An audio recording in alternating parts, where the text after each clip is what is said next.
Hindi bababa sa 100 gusali at bahay na pinsala ng magnitude 7.6 na lindol sa Japan. Tunghayan sa Globalita. Bagong taon, ito ang senaryo na yumanig sa Central Japan. Bagsak ang mga gusali at bahay. Ilang establisimento rin ang nasunog. Hindi bababa sa 100 istruktura ang napinsala sa Ujima City sa Ishikawa Prefecture.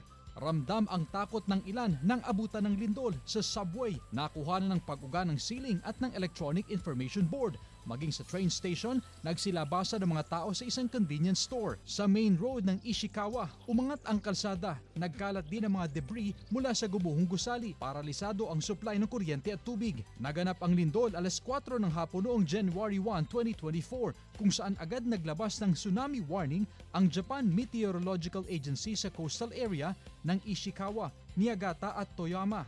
Sa report, umabot na sa mahigit 20 ang nasawi sa lindol. Patuloy naman ang malawakang rescue operation sa mga apektadong residente. Chris Zuniga para sa Mornings with GMA Regional TV.